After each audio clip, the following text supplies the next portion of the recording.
Diria que sobretot impacta el rol docent, és a dir, la intel·ligència artificial el que ha fet ha sigut sobretot interpel·lar precisament la figura del mestre, és a dir, la figura del rol docent. Això vol dir que bona part d'algunes de les tasques que en aquest cas fa el mestre queden completament impactades.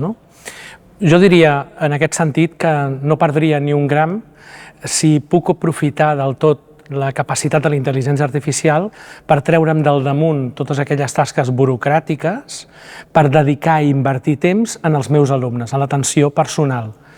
En aquest sentit, existeixen en aquests moments una bona col·lecció d'eines que facilitaran sobretot aquesta burocràcia o sobretot aquesta generació de contingut, sobretot perquè després el puguem invertir en més temps de cara a l'alumnat.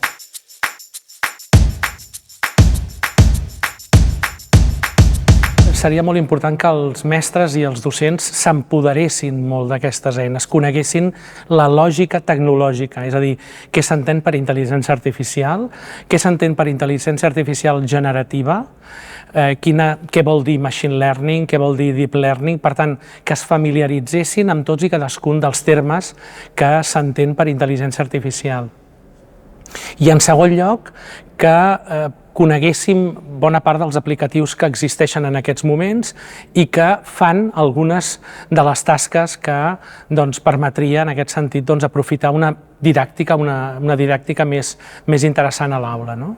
I en tercer lloc jo diria que és una qüestió també de claustre, és a dir, que abans, o almenys nosaltres ho aconsellem, abans que s'utilitzin aquestes eines amb els alumnes, primer cal que el claustre, l'equip de professors, l'equip de docents, vagi a una i sobretot triï molt bé exactament com ho vol fer i de quina manera vol treballar-ho.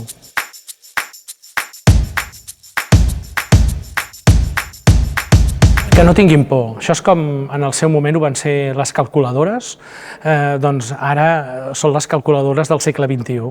Per tant, que no tinguin por perquè en el fons són eines que ens permetran, repeteixo, treure'ns feina segons com del damunt per invertir més temps personal, en aquest cas de cara als alumnes. Les famílies el que haurien de fer és ser més bon exemple. Probablement les famílies el que molt sovint a vegades acaben pecant és que ells mateixos, els propis adults, no són prou exemple de cara als nostres infants i adolescents. I en segon lloc diria que sobretot reservin espais molt privatius de tecnologia, és a dir, que permetin en aquest cas utilitzar-la quan toqui. Per tant, controlar, regular, en el fons pactar-ho, és a dir, que arribin a pactar quins són aquells espais adequats per utilitzar-la i quan no. Per tant, que arribin a regular, és una qüestió de regulació, bàsicament.